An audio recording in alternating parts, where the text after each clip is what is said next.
Bismillahirrahmanirrahim. Assalamualaikum warahmatullahi wabarakatuh. Selamat siang Bu Eti dan teman-teman semua. Ini dari kelompok 10 yang beranggotakan Muhammad Jirani Al-Halita dengan NIM 37, lalu saya sendiri Alif Faris Fransyah dengan NIM 52, dan Sultan Ahmad Nova dengan NIM 72 akan mempresentasikan slide presentasi kelompok kami. Dengan topik materi kali ini adalah jaringan proyek dan model CPM dan PRI. Mungkin boleh dilanjut.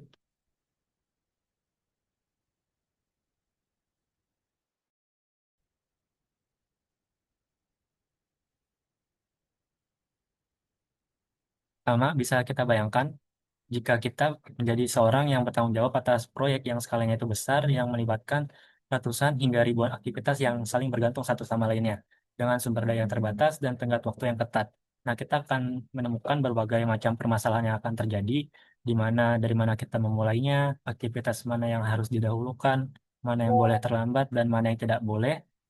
Lalu, berapa lama proyek paling cepat bisa selesai, dan jika ada keterlambatan di satu titik, apa dampaknya ke keseluruhan proyeknya. Nah, maka dari itu, teknik riset operasi CPM dan PRI itu hadir sebagai alat bantu manajer proyek untuk menjawab pertanyaan-pertanyaan di atas secara sistematis dan matematis. Mungkin boleh dilanjut.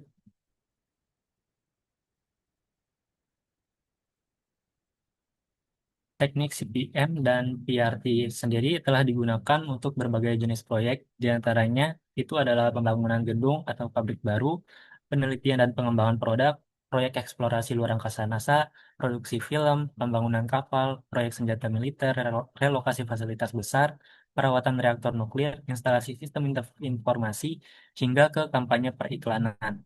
Mungkin boleh dilanjut.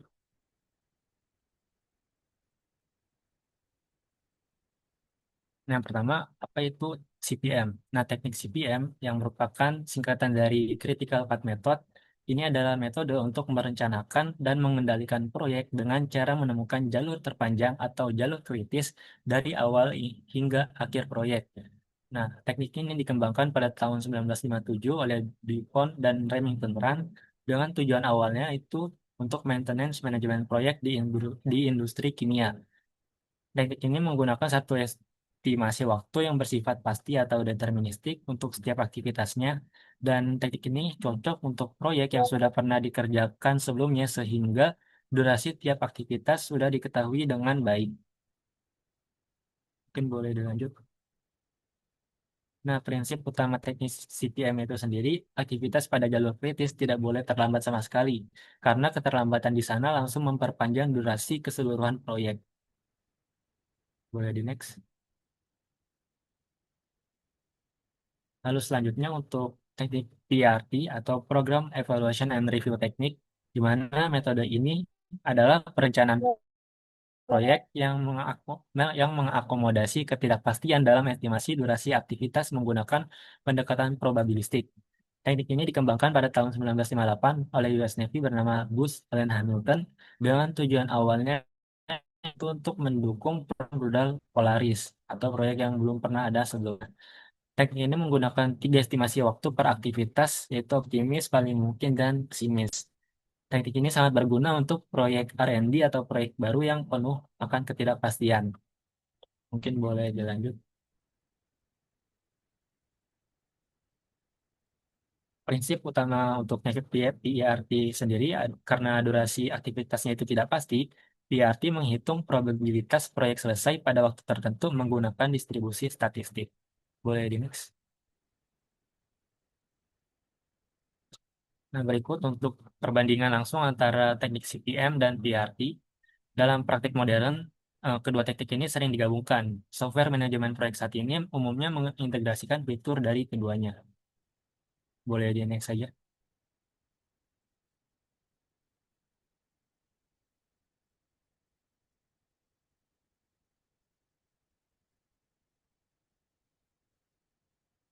Nah, lalu selanjutnya mengenai jaringan proyek. Nah, jaringan proyek itu sendiri atau proyek network adalah representasi visual dari seluruh aktivitas proyek, dari urutan pengerjaannya dan hubungan ketergantungan antar aktivitas. Nah, mengapa perlu divisualisasikan dalam bentuk jaringan? Ini yang pertama, itu dapat memudahkan pemahaman tentang urutan logis mengenai pengerjaan aktivitas. Lalu selanjutnya untuk memperlihatkan dengan jelas aktivitas mana yang bergantung pada aktivitas lain. Lalu eh, ini dapat menjadi dasar untuk seluruh perhitungan matematis CPM dan PRT dan juga dapat membantu komunikasi antar tim proyek. Boleh di next. Nah, analogi sederhananya, kita bisa bayangkan sebagai sebuah peta jalan dari kota A ke kota B. Jaringan proyek bekerja dengan cara serupa, yaitu memperlihatkan semua rute atau aktivitas dan persimpangan atau kejadian dari awal hingga akhir proyek. Boleh di next. Nah, kita masuk ke elemen visual jaringan proyek. Dimana yang pertama itu adalah node atau simpul. Node sendiri itu adalah titik dalam jaringan yang merepresentasikan suatu kejadian atau event, yaitu momen ketika satu atau lebih aktivitas dimulai atau diselesaikan. Karakteristik dari node itu sendiri adalah digambarkan sebagai lingkaran bernomor, tidak memerlukan waktu atau sumber daya, lalu berfungsi sebagai titik kontrol dalam jaringan, dan node pertama itu berarti titik startnya, dan node terakhir adalah titik finishnya. Boleh di next. Lalu untuk elemen kedua, pada visualisasi jaringan proyek itu adalah panah atau arc, di mana panah ini berarti adalah garis berarah yang menghubungkan dua node dan merepresentasikan sebuah aktivitas dalam proyek. Karakteristik dari panah itu sendiri adalah menunjukkan arah dari aktivitas sebelumnya ke aktivitas berikutnya, lalu memiliki durasi atau waktu pengerjaan aktivitas, memerlukan sumber daya, dan aktivitas I ke J itu berarti not I harus selesai lebih dahulu sebelum aktivitas ke not J dapat dimulai. Contohnya seperti ada pada slide, di mana ada not I dan J, dan aktivitas A dengan durasi 5 hari. Mungkin boleh di next. Nah, cara membaca panah, sebagaimana yang dijelaskan, yaitu panah dari not I ke not J, berarti dibaca aktivitas ini dimulai setelah kejadian I terjadi, dan berakhir saat kejadian J itu terjadi atau dimulai. Boleh di next. Lalu elemen selanjutnya pada visualisasi jaringan proyek itu adalah dummy activity atau aktivitas semu. Dummy activity adalah panah putus-putus yang tidak mere- yang yang tidak merepresentasikan kerjaan nyata. Durasinya itu sama dengan nol dan tidak memerlukan sumber daya apapun. Mengapa dan kapan dummy activity ini diperlukan? Nah, ketika dua aktivitas berbeda berbagi not awal dan not akhir yang sama, dummy activity ini diperlukan untuk menghindari ambiguitas, dan juga dummy activity ini juga diperlukan ketika perlu menggambarkan ketergantungan parsial antara aktivitas. Mungkin boleh di next. Jadi ini untuk contoh dummy activity di mana di sini ada 4 node, 1, 2, 3, 4, dan ada 3 aktivitas. Nah, di sini pada aktivitas C, kita perlu menunggu A dan B selesai. Nah, maka itu untuk diperlukan adanya dummy activity agar hubungannya itu tergambar dengan jelas. Mungkin boleh di next. Nah, lalu selanjutnya adalah cara menggambar jaringan proyek, di mana terdapat dua pendekatan utama dalam menggambar jaringan proyek. Yang pertama ada AOA, yaitu Activity on Arc, di mana aktivitasnya ini digambarkan oleh pada panah, dan node-nya itu merepresentasikan kejadian atau eventnya. Digunakan pada PRT klasik dan terkadang memerlukan dummy activity. Lalu yang kedua itu adalah AON atau Activity on Node, di mana aktivitasnya itu berarti ada pada node atau simpulnya. Sedangkan panahnya itu merepresentasikan ketergantungan antar aktivitas dan AON di titik. Oleh next. Nah, berikut contoh jaringan sederhana dengan pendekatan AOA, di mana di sini ada 6 atasnya dan masing-masing di nah, ini merepresentasikan suatu aktivitas, di mana node-nya sendiri merepresentasikan event atau momen kejadiannya. Nah, panah putus-putus yang dari node 4 ke 5 itu merupakan dummy activity yang menunjukkan ketergantungan tanpa pekerjaan nyata. Maka dari itu durasinya 0. Ini untuk pendekatan AOA. Mungkin boleh di next.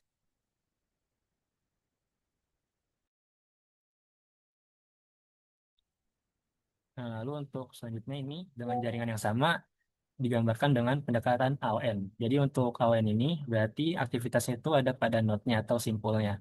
Berbeda dengan AOA tadi yang aktivitasnya itu ada pada panahnya. Jadi setiap kotak itu merupakan satu aktivitas dan panah hanya menunjukkan urutan atau ketergantungan antar satu aktivitas dan aktivitas yang lainnya. Dan tidak ada dummy activity yang diperlukan pada pendekatan AON ini.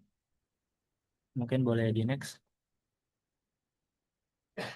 Nah, sebelum menggambar jaringan, ada beberapa aturan wajib yang harus dipenuhi, di mana satu aktivitas itu satu panah. Ya, mungkin ini lebih untuk pendekatan dengan AOA, sedangkan yang untuk AON berarti satu node-nya itu satu panah.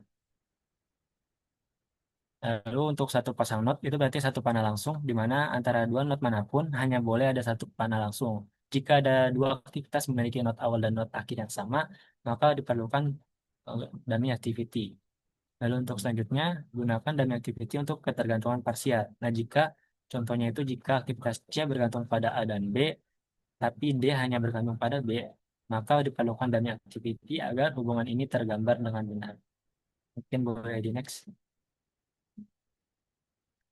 Lalu untuk yang keempat, dari aturan dasar membangun jaringan proyek, itu adalah hubungan standar finish to start. Jadi aktivitas berikutnya baru bisa dimulai setelah aktivitas sebelumnya itu selesai. Boleh di next.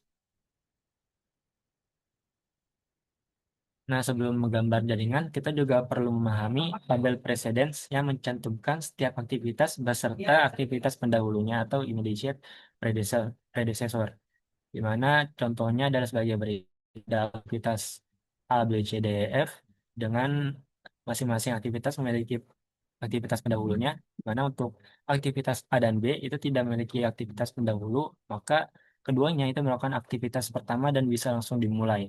Lalu untuk aktivitas C itu memiliki aktivitas pendahulu A, berarti C baru bisa dimulai setelah aktivitas A selesai. Dan sama juga untuk aktivitas yang D. Sementara untuk aktivitas E itu kan ada dua aktivitas pendahulu, yaitu B dan C. Maka dari itu aktivitas E itu harus menunggu B dan C selesai, baru aktivitas E itu bisa dikerjakan. Sama juga dengan aktivitas F. Jadi boleh di next. Nah, jika digambarkan dalam jaringan proyek dengan pendekatan AOA atau aktivitasnya itu ada pada panah adalah sebagai berikut.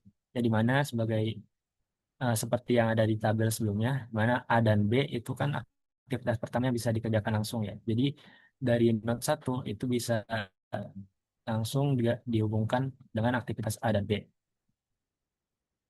Mungkin boleh di next. Nah, eh, berbeda dengan sebelumnya yang melalui pendekatan AOA, berikut untuk melalui pendekatan AON atau aktivitasnya itu ada pada node-nya. Ini informasi yang dipaparkan juga sama, di mana aktivitas A dan B sebagai aktivitas pertama yang bisa dimulai langsung karena tidak memiliki aktivitas pendahulu. Ya, jadi perbedaannya hanya ada di aktivitasnya yang sebelumnya ada di panah, sementara untuk AON ini ada pada node-nya. Dan tidak diperlukan adanya dummy activity pada pendekatan AON ini. Boleh di next. Nah, contoh kasusnya di sini perusahaan konstruksi Reliable Construction akan membangun sebuah gedung kantor baru, di mana proyek ini terdiri dari 14 aktivitas yang saling bergantung satu sama lainnya. Nah, tujuan analisis ini menentukan urutan logis pengerjaan seluruh aktivitas, membangun representasi jaringan proyek secara visual, lalu di mana ini juga menjadi dasar untuk perhitungan CPM atau jalur kritis waktu slug yang akan dibahas pada bagian berikutnya. Dan boleh di next. Nah, jadi ini untuk tabel presidensinya, di mana total tadi ada 14 aktivitas dari A ke N. Dan masing-masing ada deskripsi dan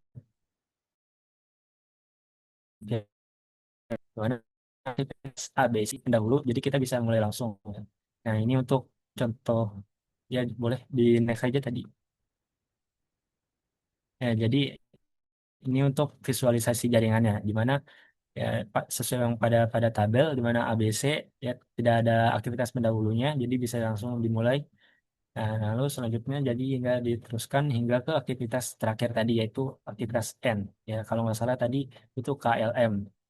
N itu selesai setelah KLM. Jadi ya digambarkan sesuai yang ada di tabel akan didapat sebagai berikut dengan pendekatan ON atau aktivitasnya itu berarti ada pada node atau simpulnya. Mungkin boleh di next saja. Nah, dari diagram jaringan yang telah dibuat, kita bisa baca informasi penting, yaitu tiga aktivitas itu bisa dimulai langsung karena tidak memiliki aktivitas pendahulu. Jadi bisa dikerjakan secara paralel, paralel sejak hari pertama. Lalu aktivitas H itu baru bisa dimulai setelah aktivitas D dan E itu selesai. Jadi eh, aktivitas pendahulunya itu harus tuntas seluruhnya, baru aktivitasnya itu baru bisa dimulai. Sama juga dengan aktivitas N atau aktivitas yang akhir tadi baru bisa dilakukan setelah KLM semuanya selesai. Nah, terdapat beberapa jalur dari node start ke node end, di mana jalur terpanjang itu sama dengan jalur kritis, atau itu menandakan durasi minimum proyeknya selesai. Mungkin boleh di next. Nah, berikut untuk ringkasan dari bagian pengantar ini, di mana poin-poin kuncinya yang pertama itu teknik CPM itu bersifat deterministik, yaitu fokus pada jalur kritis dan optimasi biaya waktu. Lalu PERT itu bersifat probabilistik, menggunakan tiga estimasi waktu untuk hadapi ketidakpastian. Lalu jaringan proyek terdiri dari tiga elemen, yaitu node yang merepresentasikan event atau kejadian, lalu panah atau art yang merepresentasikan aktivitas, dan dummy activity atau aktivitas semu. Lalu ada dua pendekatan untuk menggambar visualisasi jaringan proyek. Itu ada AOA, yang berarti aktivitasnya itu ada di panah, dan AON aktivitasnya ada di node. Keduanya ini ekuivalen secara informasi. Lalu jaringan jaringan proyek dibangun berdasarkan tabel presiden yang mendefinisikan ketergantungan antar aktivitas. Untuk bagian selanjutnya akan dijelaskan oleh rekan saya.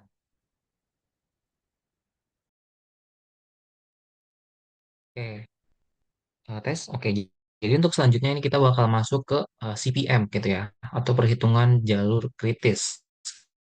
Nah, atau dalam artinya itu, kalau dalam bahasa Inggrisnya itu critical path measurement gitu ya. Ya, dalam bahasa Inggris aja sih. Kan, apa sih sebenarnya dari jalur ini? Jalur ini adalah gitu ya, rangkaian aktivitas yang dimana dia itu deadline pengerjaannya sama waktu paling telatnya bisa dikerjain kapan itu paling banget itu nggak bisa apa ya, nggak ada jangka waktu gitu antara kita mau selesai kapan dengan paling telatnya itu bisa dikumpulin kapan gitu. Misalkan kalian ada tugas gitu ya, ada tugas, lalu tugasnya itu misalkan tanggal 7 gitu, tanggal 1 gitu ya. Nah, dari tanggal 1 ke tanggal 8 panjang gitu ya waktunya. Nah, tapi ternyata tugasnya itu butuh pengerjaan waktunya itu 7 hari juga gitu. Jadi ya kalian selama 7 hari itu sampai tanggal 7 tuh full tuh ngerjain tugas gitu. Nah, itulah yang disebut jalur kritis gitu ya. Jadi waktu untuk pengerjaan itu ya dengan waktu paling telat dikumpulinnya kapan. Jadi nggak ada waktu buat leha-leha gitu ya. Sesaat waktu tugasnya itu ada langsung dikerjain. Nah, jadi itulah yang dimaksud jalur kritis gitu. Nah, jadi perhitungan kritis ini tahap gitu ya. Menentukan taktik untuk melakukan hitungan dua. Yang itu pertama forward pass gitu, atau kita menentukan kejadian dulu paling awal untuk yang kita kerjain itu siapa dulu gitu ya. Nah, lalu yang kedua itu menggunakan backward pass gitu ya, atau perhitungan mundur. Nggak, ini sebenarnya dua-duanya bakal dipakai sih, nggak bukan di tahap dengan pilih salah satu ya, ini dua-duanya harus dipakai gitu. Jangan salah paham. Ini dua-duanya bakal dipakai. Lalu yang kedua itu backward pass, di mana kita bakal menentukan kejadian paling lambat gitu, yaitu kita apa namanya hitung mundur ke baling belakangnya itu tugas akhirnya itu kira-kira berapa lama yang bisa kita kerjakan. Mungkin langsung next aja nih.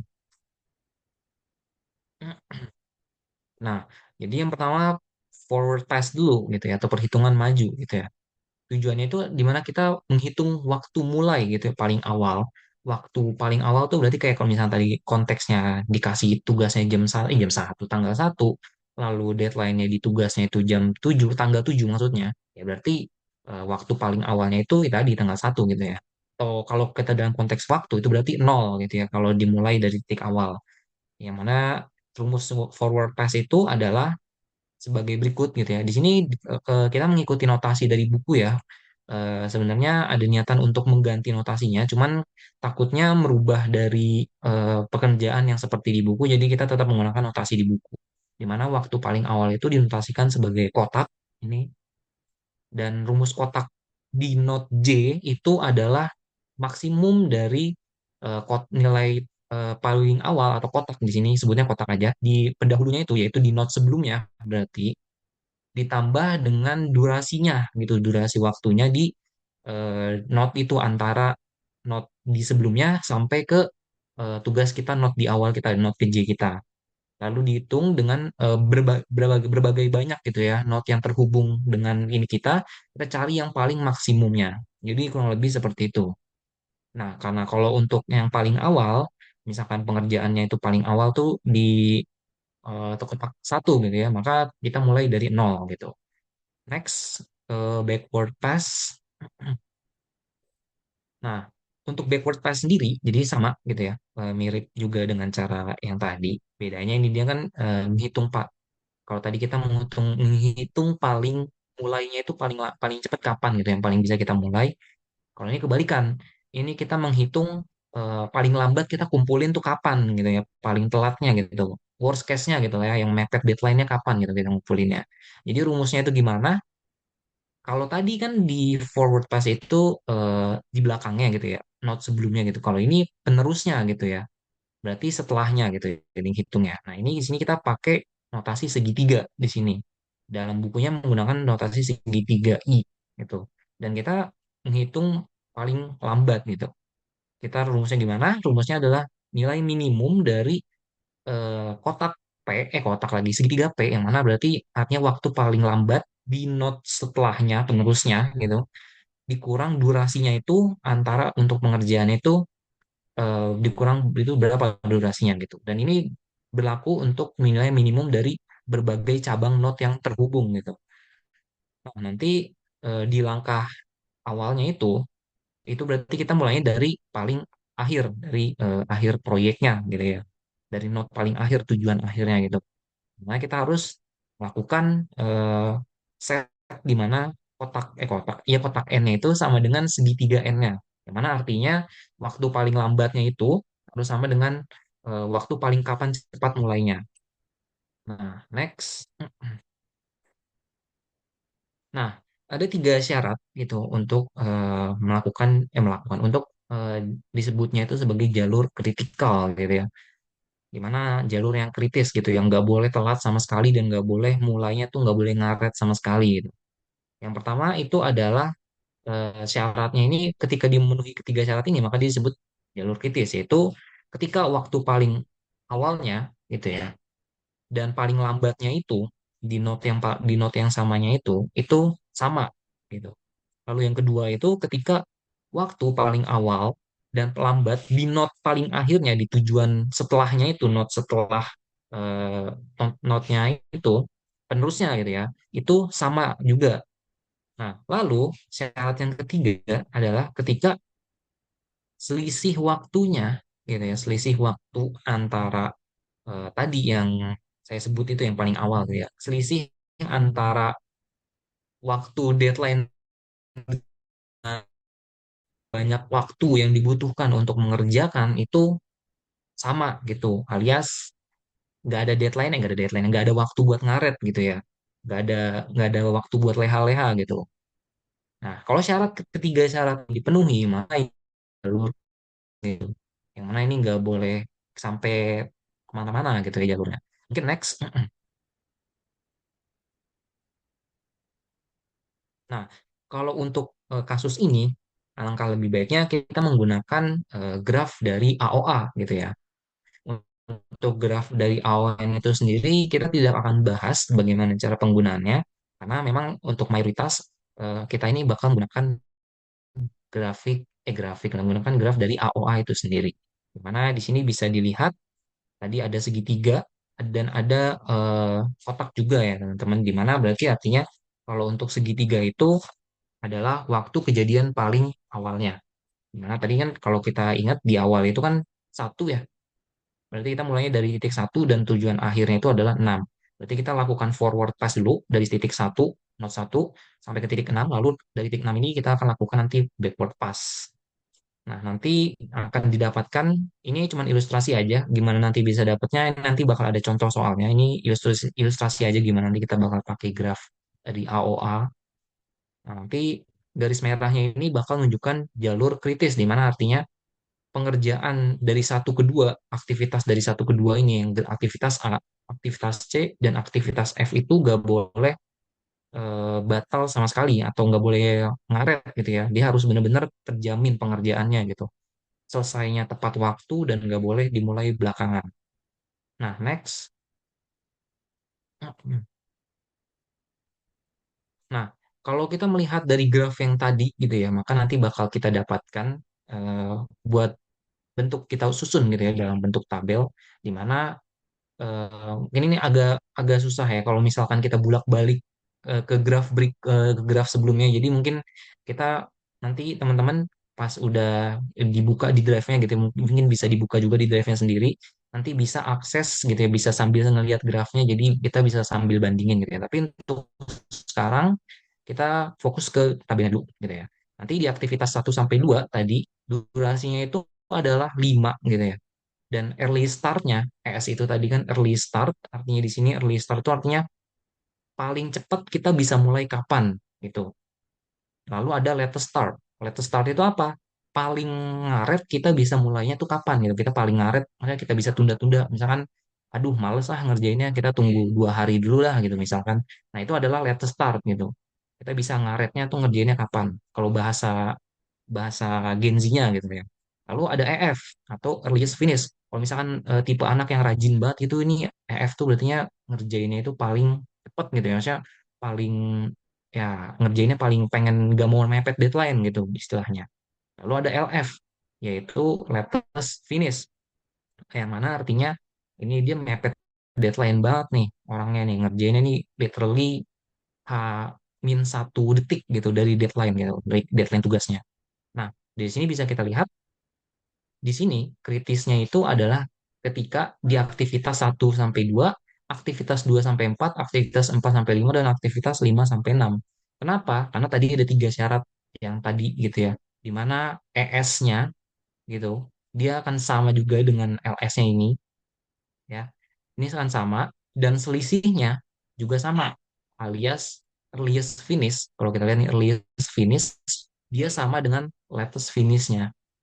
Yang berarti secara tidak langsung kalau earliest finish sama dengan latest finish, logikanya berarti gini kan, kalau dalam bahasa Gen Z-nya gitu, orang yang paling males pun ngerjainnya butuh 5 hari gitu buat ngumpulin.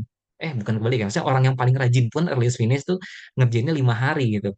Dan sama juga dengan orang yang latest finish yang paling ngaret gitu. Berarti di sini nggak ada waktu sama sekali gitu, karena orang yang paling rajin pun sama gitu dengan orang yang paling males gitu ngerjainnya, paling ngaret gitu ngerjainnya.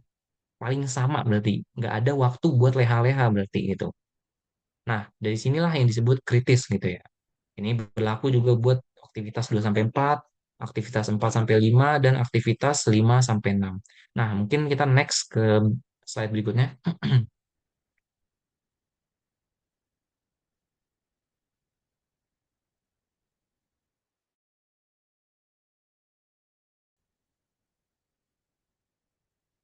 Oke, ini kita udah slide berikutnya. Jadi di sini ada contoh soal gitu ya. Ada contoh soal. eh, ada contoh soal di mana di sini diberikan, perhatikan diagram jaringan kerja di bawah ini, di mana kita diminta untuk menghitung waktu kejadian paling awal atau kotak tadi ya, lalu ada waktu paling lambat gitu pengumpulannya atau segitiganya gitu. Lalu ada umur proyek dan juga kita diminta untuk menentukan jalur kritisnya.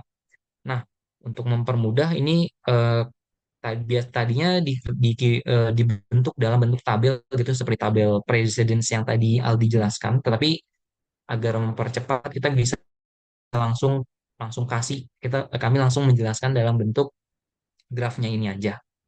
Nah, ini grafnya seperti sebagai berikut. Kita lanjut ke slide berikutnya buat penjelasannya. Teman-teman bisa mungkin bisa lihat dari drive-nya juga kali ya, biar bisa sambil bolak-balik gitu lihat dari grafiknya gitu. Biar lebih enak. Nah, jadi untuk hasil dari forward pass gitu ya. Untuk hasil dari forward pass itu adalah kotak 6, karena tujuan kita adalah dari node 1 gitu ya sampai ke node 6, itu kita dapat kotak 6 itu adalah 15 hari.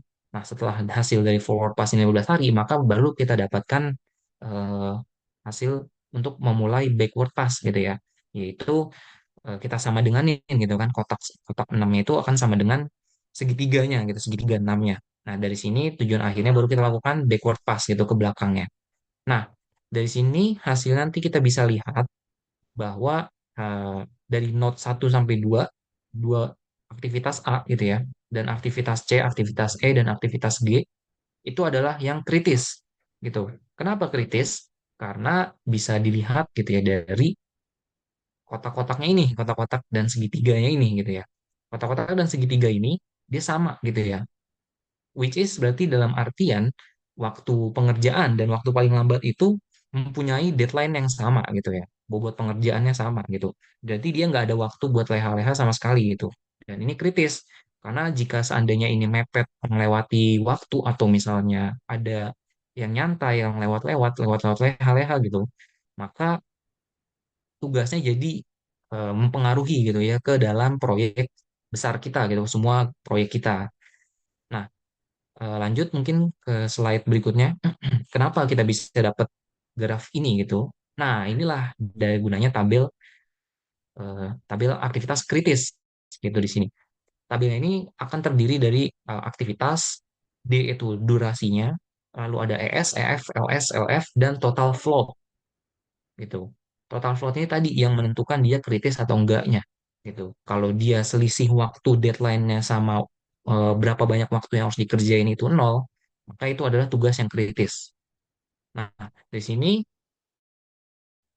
balik lagi teman-teman bisa akses di Drive, nanti bisa bisa dikecilin PPT-nya dan bisa sambil dibandingin gitu ya dengan grafiknya karena ini nggak cukup sulit kok, cuman tambah kurang doang teman-teman.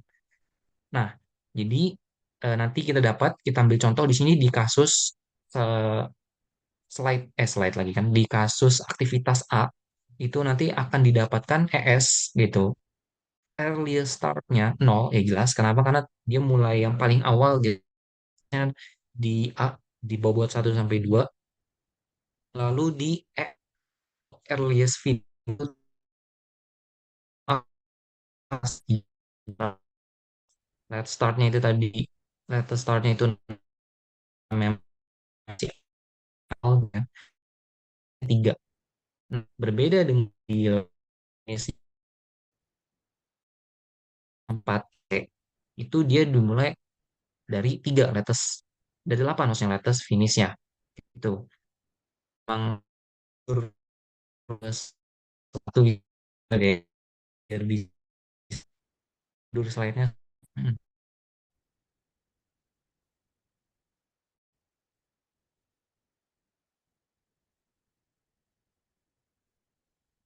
bisa mundur nggak?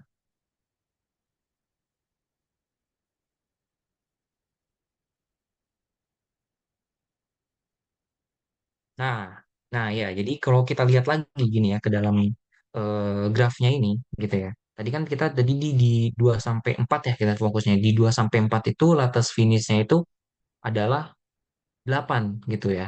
Karena memang untuk mengerjakan 2 sampai 8 itu membutuhkan 3 sampai 5 gitu, mengerjakan dari 1 sampai 4 gitu.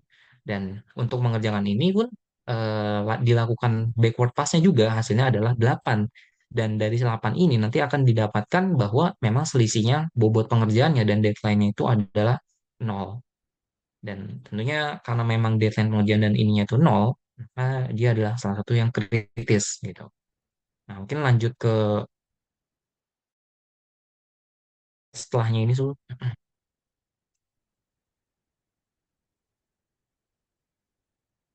Nah, jadi sekarang kita lanjut gitu ke dalam penyusunan jadwal waktu gitu atau time schedule.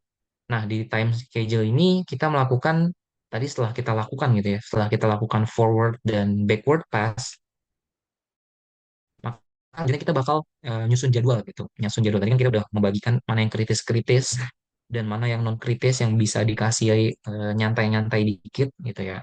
Nah, di sini kita bisa melakukan penjadwalan gitu atau melakukan kasih jadwal. Mungkin ke slide berikutnya. Nah, untuk melakukan analisis tersebut, kita membutuhkan beberapa hal nih, teman-teman. Di mana yang pertama kita membutuhkan lebih tepatnya membutuhkan total flow gitu atau TF Lalu ada free float, yaitu FF. Nah, di sini kita bisa lihat TF itu, total float itu adalah waktu maksimum gitu ya. Deadline-nya itu apa ya maksudnya? Selisih antara berapa banyak waktu yang kita kerjakan dengan deadline-nya itu berapa gitu. Nah, itulah totalnya gitu ya, total dari free float-nya gitu ya. Nah, lalu di sini ada yang namanya kita lakukan free float gitu ya, di mana kita itu adalah sebuah waktu tenggang gitu, di mana sebuah aktivitas dapat ditunda tanpa menunda waktu paling awalnya gitu ya. Misalnya dalam artian tuh tanpa menunda waktu paling awal, jadi kita mulainya tetap sama, tetapi ngerjainnya itu misalnya bobotnya butuh waktu 3 hari gitu, deadline-nya 5 hari, kita mulainya tetap paling awal gitu, tapi karena kita ngerjainnya lebih lamain lagi, yang harusnya bisa dikerjain 3 hari, kita mulai ngerjainnya tuh jadi 4 hari gitu, dan itu masih ada deadline 1 hari gitu. Nah, itu yang disebut free float gitu kurang lebih. Next, lanjut ke slide berikutnya. Lalu ada independent float gitu ya, di mana ini adalah waktu tenggang yang terjadi jika aktivitas pendahulunya itu selesai pada waktu paling lambat dan aktivitas penerusnya itu dimulai pada waktu paling awal. Nah, di sini ada dua karakteristik gitu ya dalam hubungan float, yaitu nilai hubungannya itu selalu kurang dari sama dengan di antara ketiganya, di mana IF itu kurang dari sama dengan FF, kurang dari sama dengan TF. Di mana artinya ini untuk seluruh aktivitas dari aktivitas yang kritis gitu ya, ini terjadi sama dengan gitu ya. Ini yang di mana terjadinya sama dengan ya itu ketika kritis gitu teman-teman gitu ya. Dan interfering floatnya itu bernilai nol gitu pasti. Nah, next untuk slide berikutnya. Nah, di sini untuk mengeksekusi jadwal waktu gitu ya, kita bisa menerapkan dua gitu ya, dua hal, di mana seperti yang tadi gitu ya, kan kita mengerjakan tugas, ada yang ngerjain duluan, ada yang mau 2 hari lagi kerjain deh, kalau gitu kita ngeliat dulu tugasnya, ini bisa nih dikerjain 3 hari, nanti dah besok dah gue kerjain gitu. Nah, itu kan ada dua tipe orang gitu ya pada dasarnya. Nah, sama dengan ini, kita di sini ada dua tipe schedule maksudnya, salah. Yaitu early schedule dan late schedule. Apa early schedule? Yaitu semua aktivitas dimulai pada secepat mungkin gitu ya, pada ES itu early start. Jadi ada tugas, udah langsung dikerjain gitu semuanya.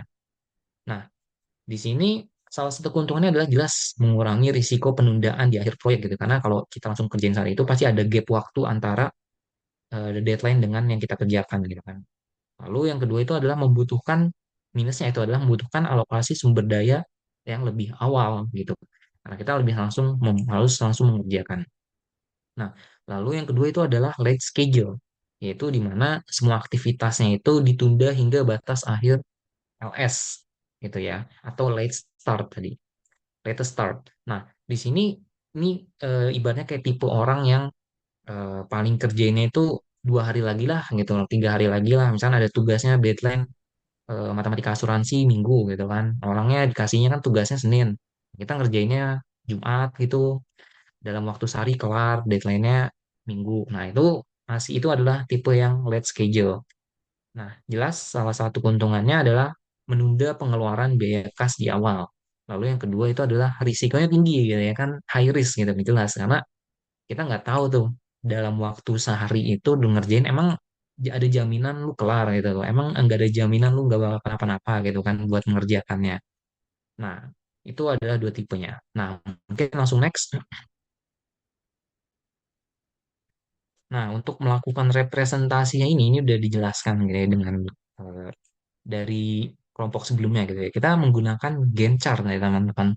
Karena dia memang sesuai dengan hari gitu. Seperti ini contoh ya di grafik yang tadi yang contoh di soal sebelumnya gitu, yang contoh soal tadi. Ini di mana aktivitas A ini dia dikerjakan eh, berapa hari ini? 3 hari gitu ya, dikerjakan 3 hari dan deadline-nya ini adalah sampai pergeseran waktunya ini sampai 4 gitu, sampai 4 hari gitu. Nah, ini berarti artinya ada gap waktu sehari gitu ya teman-teman buat dikerjain gitu. Nah, ini kalau misalnya kita fokus ke early start nih semuanya langsung ngerjain set, set, set, set, set, maka dia adalah tipe yang paling cepat gitu ngerjainnya early schedule gitu ya. Nah, ini next mungkin buat slide berikutnya. Nah, mungkin kita coba ke contoh soal ya teman-teman. Contoh soal dari perhitungan float dan penjadwalan. Ya, untuk soalnya kurang lebih seperti ini gitu ya. Mungkin kita next saja, lanjut aja.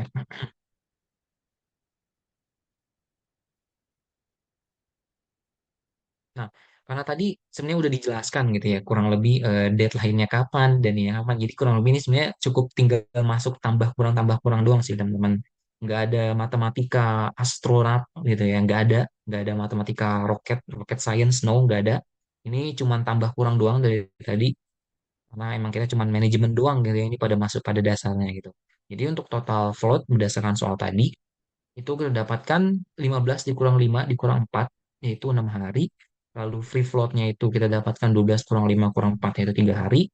Dan independent floatnya itu kita dapatkan 0 hari. Nah, mungkin lanjut aja ke slide berikutnya. Waktunya juga cukup terbatas ya teman-teman. Masih ada sekelompok lagi yang harus menjelaskan. Nah, visualisasi untuk soal yang tadi itu kurang lebih sebagai berikut nih teman-teman. Untuk early schedule itu dia kerjain langsung di tanggal dan tanggal sih hari 5 gitu, hari kelima dengan durasi 4 hari dan diselesaikan di hari ke-9. Ini dia untuk yang early schedule-nya. Untuk yang late schedule nanti dia dapatkan dikerjakannya itu bisa ngaret di hari ke-11 gitu ya. Dengan batas maksimalnya itu di hari 15 maksudnya. Nah, kesimpulannya itu untuk early schedule nanti akan didapatkan aktivitas di eksekusinya itu di hari ke-5 sampai 9 dan untuk late schedule itu di hari ke-11 sampai 15. Lanjut ke slide berikutnya. Nah, lalu untuk selanjutnya itu adalah formulasi pemrograman linear gitu ya untuk CPM.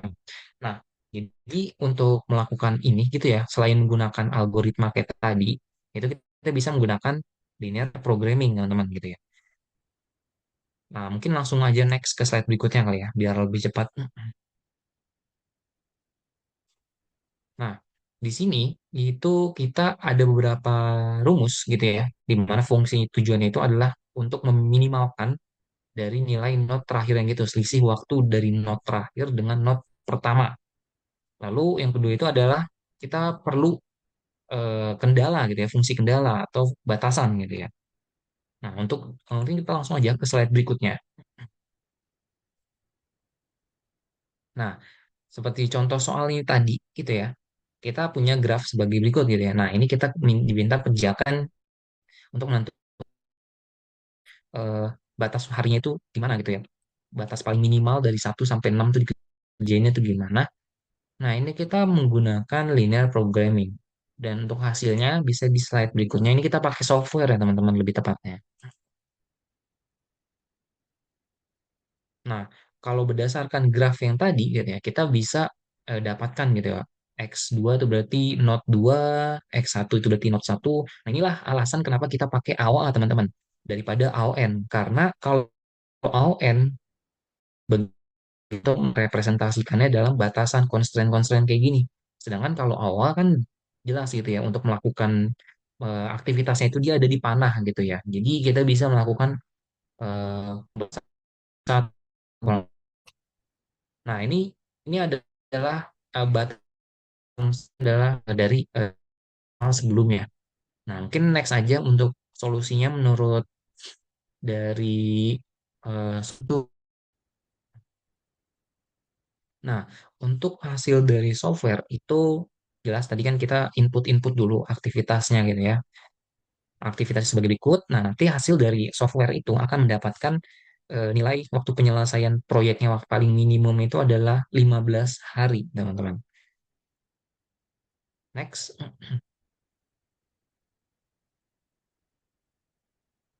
Nah, ini tadi udah didapatkan gitu ya, 15 hari paling minimumnya. Nilai paling minimum banget nih, X1 itu dikerjakan adalah 0 hari, X2 3 hari, alias bobot paling tiganya itu 3 hari gitu ya. Nah, nanti akan didapatkan nilai optimal X bintang gitu ya, dari hasilnya itu gitu ya. Nah, mungkin kita langsung aja next ke slide berikutnya. Nah, kalau tadi kita ngebahas menggunakan CPM gitu ya, di sini kita membahas mengenai PERT gitu ya. Kalau tadi kan critical path method, di sini kita akan menggunakan PERT gitu atau program evaluation and review teknik gitu ya. Pada dasarnya PERT ini tuh seperti yang tadi Aldi bilang itu dia menggunakan eh, probabilistik gitu ya, probabilitas gitu. Kalau tadi kan CPM itu dia dia oke lah gitu. Dalam pengerjaannya itu dibatasin 3 hari. Nah, tahu 3 harinya itu dari mana deterministiknya itu gitu. Dia 3 hari karena ya mungkin emang batasnya segitu bagi pengennya orangnya gitu yang ngasih 3 hari atau apa kan kita nggak tahu gitu kan. Nah, disinilah ada menggunakan PERT gitu alias probabilitas. Bagaimana sih probabilitas mengerjakan ini tuh dalam 3 hari gitu. Di sini kita ngebawa peluang gitu dalam artian. Nah, mungkin lanjut ke next slide berikutnya. Di sini kita bakal pakai tiga estimasi gitu ya, tiga apa ya, variabel lah gitu sebutannya gitu, tiga asumsi gitu ya. Nah, yang pertama itu adalah optimis gitu ya, alias ya kita optimis gitu, kita paling cepat bisa ngerjain kapan, ya gitulah. Lalu ada paling mungkin, alias eh, umumnya itu kita paling bisa nih ngerjain gimana gitu, paling nggak paling cepat ya, maksudnya paling umum tuh kita ngerjain sampai kapan sih gitu. Lalu ada pesimis yaitu worst case skenario-nya kita ngerjain tuh paling buruk tuh sampai kapan gitu kan. Nah, lanjut aja next ke slide berikutnya. Jadi asumsi PERT ini bakal mengikuti distribusi beta ya teman-teman. Balik lagi ke statistik gitu ya. Kalau udah berhubungan sama probabilitas ini ya. Nah, kebetulan kita udah dikasih nih rumusnya nih dari buku nih teman-teman. Jadi nggak perlu ngitung rumus apa rumit lagi nih, make distribusi beta dan nilai segalanya kita turunin lagi enggak. Ya, kita udah dapet nih nilainya itu yaitu waktu expected time atau waktu ekspektasi. Jadi kalau kalau berbicara ekspektasi itu berarti kalau misalnya kita ngasih berapa kali percobaan gitu, berapa kali juta percobaan, maka hal yang paling banyak keluar itu bakal mendekati waktu ekspektasi, teman-teman. Alias umumnya tuh segimana sih umumnya tuh pengerjaannya. Nah, itulah yang disebut ekspektasi, ya, teman-teman.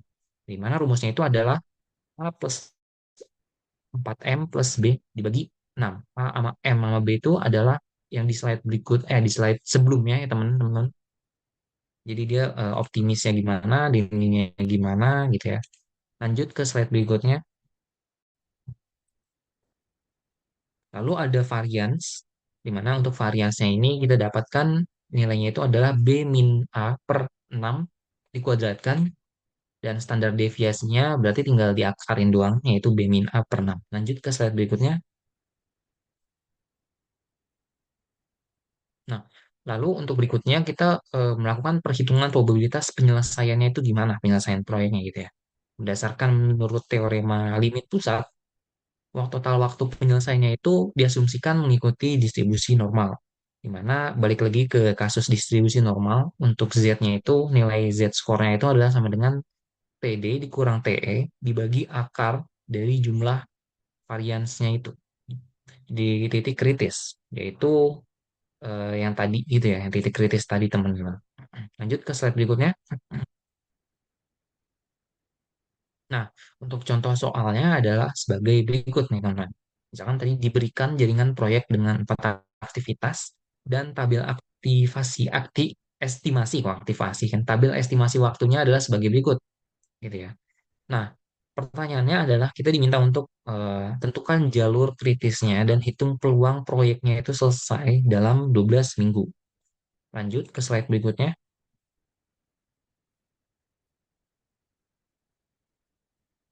Oke, nah sekarang untuk di slide berikutnya, karena tadi kan kita di soal sebelumnya itu menggunakan CPM ya teman-teman untuk critical path-nya itu.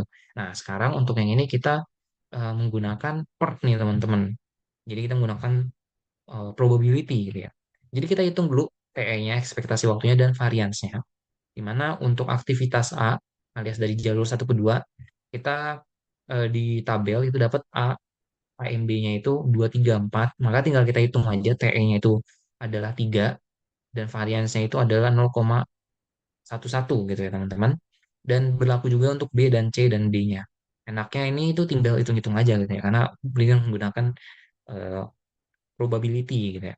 Nah, di sini kita lihat untuk jalur satu dari A ke C itu punya durasi 3 dari A ke C ini kan 3 nih, TE-nya 3 tambah 7 yaitu 10 minggu. gitu ya. Dimana ini adalah yang jalur kritis karena dari sini dia akan dapat yang terbesarnya. Lalu untuk jalur kedua, ini kita harusnya ngelihat lagi sih dari graf sebelumnya, teman-teman. Tapi balik lagi tadi yang bilang bisa diakses di Drive, bisa dilihat langsung dibandingin sama graf sebelumnya. Jadi kita bisa sambil ngelihat grafnya sih, karena emang ini harus sambil ngelihat grafnya, teman-teman. Lalu untuk jalur kedua dari backday ini dia punya durasi 9 minggu, yaitu dari 4 sampai 5. Nah, jadi ekspektasinya itu adalah 10 minggu, teman-teman. Lanjut ke slide berikutnya.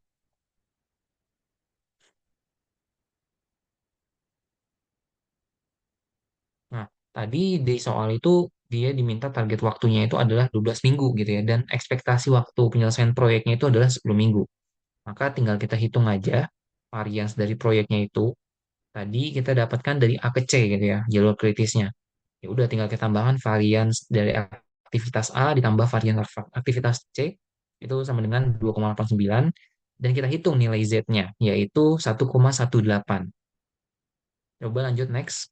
Nah, nilai dari 1,18 ini artinya 1,18 ini kalau kita kaliin dengan eh, menghasilkan probabilitasnya itu maka dia akan mendapatkan nilai dari 0,8810 gitu ya dari tabel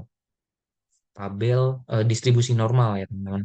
Maka artinya ada peluang sebesar 88,1% bahwa proyek itu bakal selesai di 12 minggu atau kurang teman-teman. Oke, lanjut ke slide berikutnya. Nah, untuk yang ini akan dijelaskan oleh rekan saya yaitu Sultan. Silakan Sultan. Yes.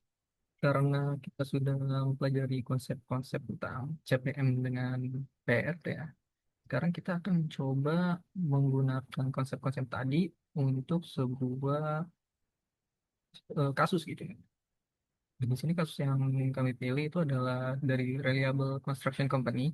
Di perusahaan ini menyuruh untuk membangun sebuah pabrik baru dengan manajer proyeknya itu Mr. Petty. Tapi dari pembangunan pabrik ini ada beberapa kondisi. Kalau misalnya pembangunan pabrik ini durasi selesainya lebih dari 47 minggu, maka akan ada denda sebesar 300.000 dolar. Nah, tapi kalau misalnya selesai kurang dari 40 minggu, maka akan mendapatkan bonus sebesar 150.000 dolar. Kita akan menggunakan CPM PRT untuk menentukan berapa waktu minimum untuk menyelesaikan proyek ini. Kalau aktivitas mana yang masuk ke titik kritis dan juga mana aktivitas-aktivitas yang ada slacknya gitu atau bisa kita tunda-tunda atau kita pindah-pindah gitu jadwalnya. Berikut adalah daftar aktivitas proyeknya. Di sini ada nama aktivitasnya yang diberi kode gitu ya. Lalu ada pendahulu langsung dan juga durasinya. Contohnya di sini penggalian dilambangkan dengan A, dan itu nggak ada pendahulunya ya. Jadi ini awalnya gitu. Dan memerlukan durasi 2 minggu. Lalu untuk pemasangan fondasi dilambangkan dengan B, itu pendahulu langsungnya adalah A. Artinya apa? Artinya untuk memulai aktivitas pemasangan fondasi ini, kita harus selesaiin dulu si penggalian ini, si kode A-nya ini. Nggak boleh barengan gitu ya. Harus nunggu selesai dulu. Dengan durasinya itu 4 minggu. Dan seterusnya, seterusnya. Nah, kalau misalnya kita lihat di sini ya, kalau misalnya kita kerjain aktivitas-aktivitas ini secara berurutan gitu ya. Padahal kan ada aktivitas-aktivitas yang bisa dikerjain bersamaan gitu ya. Kalau misalnya kita kerjainnya berurutan, A dulu B, setelah itu selesai B, setelah itu C, setelah itu D, dan seterusnya, seterusnya, maka kita memerlukan waktu 79 minggu. Nah, itu kan berarti nanti bisa didenda gitu. Dan disinilah pentingnya menggunakan CPM card itu. Nah, di sini kita buat dulu jaringan proyeknya. Tadi kan itu ya sudah kelihatan di tabelnya. Untuk setiap aktivitas itu ada pendahulu langsungnya. Jadi yang contohnya di sini di aktivitas B itu kan udah langsungnya A. Kalau misalnya kita punya grafiknya berarti kan tinggal dihubungin aja gitu dengan tanda panah. Dan juga di bawahnya sini ada angkanya. Angkanya ini adalah si durasi aktivitasnya. Nah, setelah kita buat grafnya itu kita cari jalur kritisnya. Jalur kritis itu akan menentukan durasi minimum penyelesaian proyek. Kalau misalnya kita lihat di sini kan di aktivitas ABC itu semuanya berurutan ya, nggak ada cabangnya gitu. Nah, mulai dari C itu mulai bercabang, bisa ke D, lalu bisa ke E, bisa ke I, sehingga akan memunculkan beberapa jalur kerja gitu.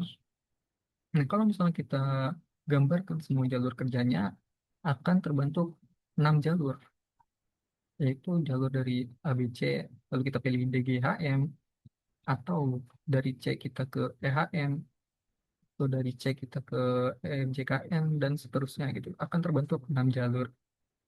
Nah, dari 6 jalur ini kita hitung panjang jalurnya, yaitu si durasi-durasinya kita tambahin aja. Nah, kalau misalnya kita lihat di sini, durasi yang paling panjang itu adalah si yang keempat ini. Jadi A, B, C, E, F, G, L, N, 44 minggu paling panjang. Karena dia paling panjang, maka dia ini adalah si jalur kritis kita. Jalur kritis ini kan 44 minggu ya. Sedangkan dendanya kita itu ada di 47 minggu. Artinya masih aman di proyek ini. Nggak bakal kena denda gitu. Nah, selanjutnya kita menghitung early start dengan early finish-nya. Nah, di slide sebelumnya dana itu kan menggunakan notasi segitiga dan kotak ya. Cuman di sini saya tulisnya EFS aja supaya lebih intuitif aja gitu. Nah, untuk earliest finish itu rumusnya adalah early start ditambah dengan durasi pengerjaannya. Dan untuk earliest startnya itu adalah earliest finish dari si pendahulunya. Nah, kalau misalnya suatu aktivitas itu punya beberapa pendahulu, maka kita ambil maksimalnya dari si earliest finish-nya itu. Nah, contohnya di aktivitas A, dia kan nggak ada pendahulu ya. Berarti dia early start-nya 0 aja. Nah, untuk earliest finish-nya, early start tambah durasi A tadi kan 2 ya. 0 tambah 2 sama dengan 2. Untuk aktivitas E itu kan punya pendahulu C. Nah, berarti rumusnya adalah earliest start sama dengan earliest finish dari C. Nah, untuk earliest finish C ini kita agak rekursif gitu ya nyari. Berarti kan kalau mau nyari earliest finish C, kita perlu earliest start si C-nya dulu. Nah, untuk earliest start si C ini kita juga perlu earliest finish pendahulunya si B gitu ya. Dan juga perlu earliest start dan finish dari si A-nya juga. Dan kalau misalnya kita masuk-masukin nilai itu, kita dapat nilainya itu 16 gitu untuk earliest start si B-nya. Nah, untuk earliest finish-nya tinggal ditambah aja 16 ditambah durasinya ya, 4 kan, di 20.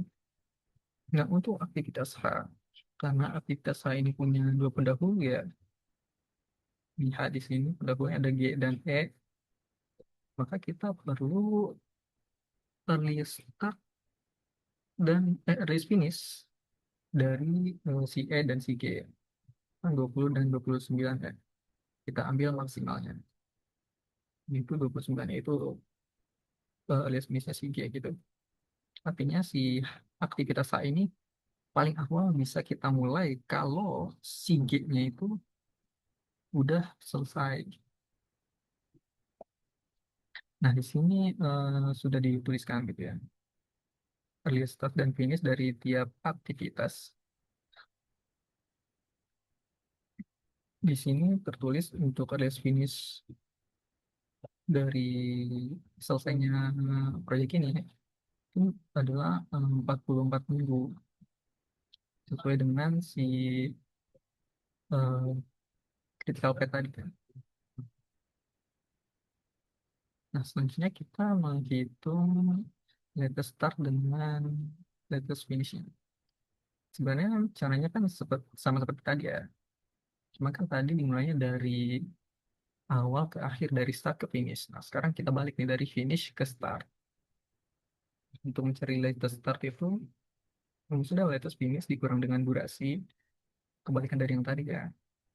Dan untuk latest finishnya itu sama dengan LS, latest start dari si penerusnya gitu.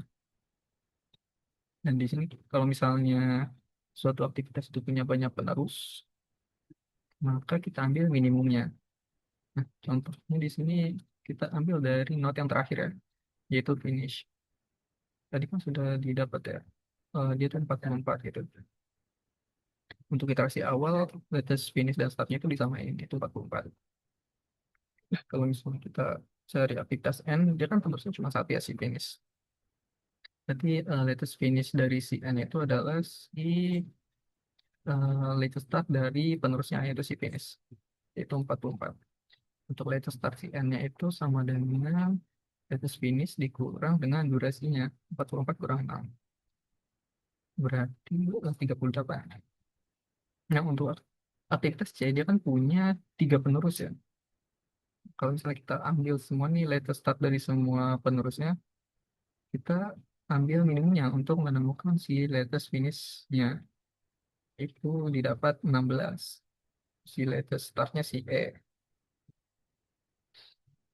Kalau kalau misalnya kita cari semua latest start sama latest finish-nya, akan mendapatkan tabel seperti ini. Nilai latest start dengan latest finish ini merupakan batas waktu terakhir agar proyek tetap selesai di minggu ke-44. Kalau suatu aktivitas melewati latest finish-nya, maka pasti penyelesaian proyeknya akan terlambat. Nah, sekarang karena kita sudah punya early start, early finish, latest start, dan latest finish, kita bisa mencari slack-nya gitu, atau si float-nya itu. Untuk dari slack-nya itu, rumusnya adalah latest finish dikurang earliest finish, atau latest start kurang early start. Kalau teman-teman lihat di sini, yang termasuk jalur kritis itu adalah yang slack-nya nol. Karena kan kalau jalur kritis emang nggak boleh ditunda gitu ya. Emang nggak bisa ditunda. Makanya si slack-nya itu nol. Nah, kalau misalnya kita udah dapat semua, bisa kita gambarkan lagi ke jaringannya gitu.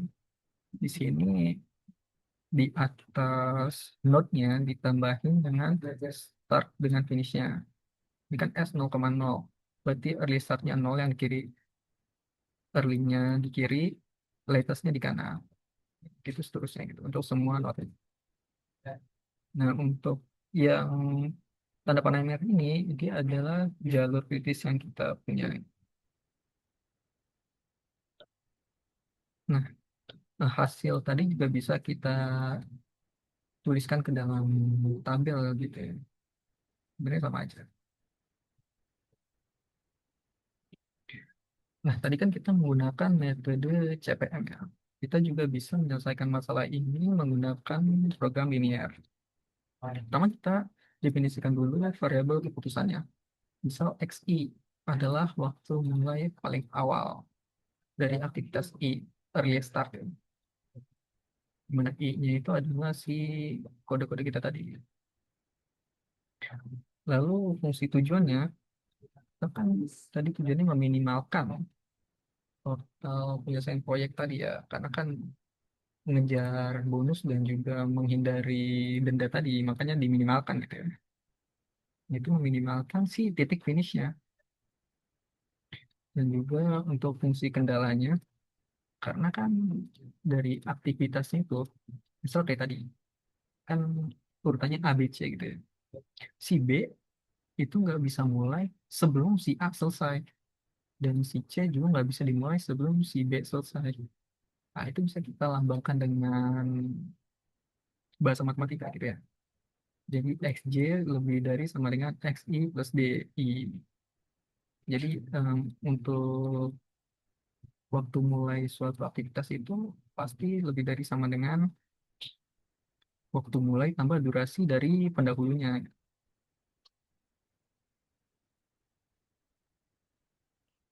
Selanjutnya kita formulasikan semua tujuan dan kendala dari studi kasus kita tadi. Untuk fungsi tujuan kan tadi ya meminimumkan X finish, dan fungsi kendalanya itu kita lihat dari si pendahulunya. Saksi B kan pendahulunya A. Berarti kendalanya itu XB lebih dari sama dengan XA tambah durasi si A. Dan dua ya. Untuk XC begini juga sama gitu caranya.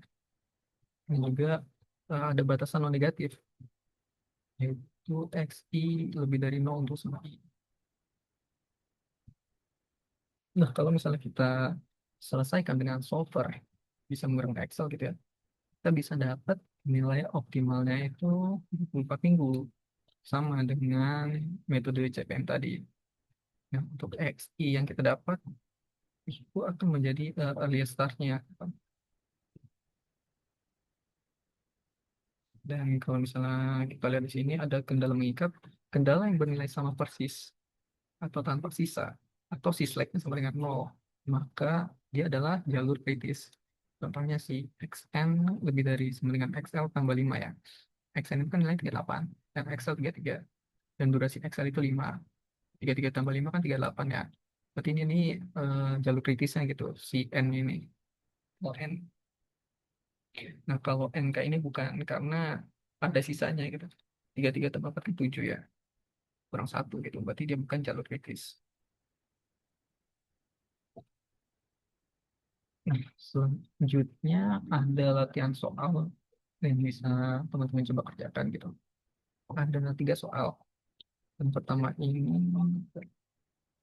menyelesaikan sebuah kasus menggunakan CPM gitu ya. Lalu yang kedua menggunakan linear programming. Dan yang ketiga itu menggunakan PRT, probabilistik itu. Mungkin sekian presentasi dari kelompok kami. Kurang lebih mohon maaf. Assalamualaikum warahmatullahi wabarakatuh.